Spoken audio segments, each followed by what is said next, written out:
જી રાજુભાઈ, તમે લોકશાહીની વાત કરો છો. વાત સાચી છે કે તમે કોઈ પાર્ટીના ચૂંટાયેલા મેન્ડેટ ઉપર તમે હતા પદાધિકારી તરીકે ને કોઈ પાર્ટીમાં નથી જોડાયા. તમારી મનસુપી હોય, તમારી ઈચ્છા, તમારી વૈચારિક જે કંઈ રાજકીય વિચારધારા હોય એની સાથે તમે જોડાઈ શકો.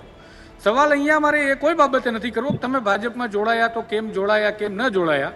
પણ જે તમે કીધું એમ કે સવાલ તો પહેલાં તમને અમે કરી જ રહ્યા હતા કે તમે કઈ પાર્ટીમાં જવાના છો, ત્યારે તમારી પાસે એ જવાબ હતો કે હું તો ખેડૂતોની પાર્ટીમાં છું, હું ખેડૂતો કહેશે એવું કરવાનો છું.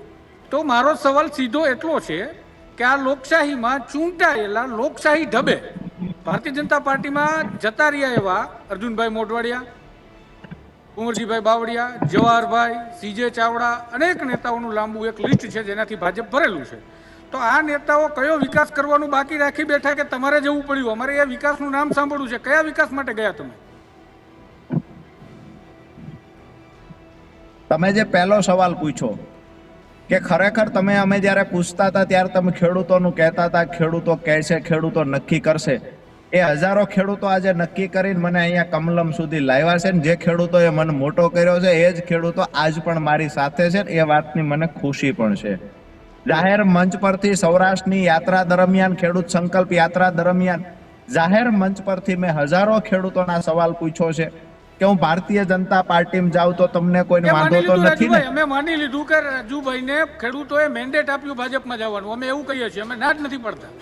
મારે તો એ સાંભળવું છે કે નેતાઓ જેમાં અર્જુનભાઈ મોઢવાડિયા છેલ્લે છે, જે કુંવરજીભાઈ થી લઈને અર્જુનભાઈ મોઢવાડિયા, મેં તમને કીધું એમ કે આખી લાંબી એક લિસ્ટની અંદર આ દિગ્ગજ નેતાઓને જે વિકાસમાં શું બાકી રહી ગયું કે તમારે ભાજપમાં જવું પડ્યું?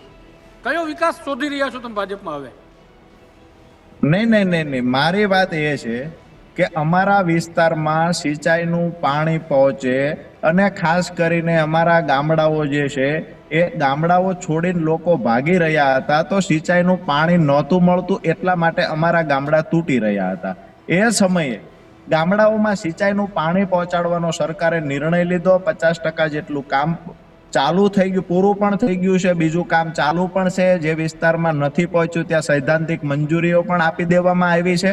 તો જે માંગને લઈને હું નીકળ્યો હતો, જે 2018માં મેં સપનું જોયું હતું, એ પૂરું થતું મને દેખાય છે. વાત રહી જે આંદોલનો મેં કર્યા છે, તમામ આંદોલનોમાં હું પરિણામ મળ્યું છે ત્યાં સુધી લડ્યો પણ છું. તો મને એવું લાગે છે કે જે પણ માંગણીઓ હતી એ માંગણીઓ અમારી પૂરી થઈ છે. અમુક જે માંગણીઓ બાકી હશે, જે બીજા વિસ્તાર, બીજા જિલ્લાના જે પ્રશ્ન છે, અમે આ યાત્રા દરમિયાન તમામ વિસ્તારના પ્રશ્નોની યાદી પણ તૈયાર કરી છે. આ જ પ્રકારની તમામ અપડેટ જોવા માટે ન્યૂઝરૂમ ગુજરાતને લાઇક, શેર અને સબસ્ક્રાઇબ કરવાનું ભૂલતા નહીં.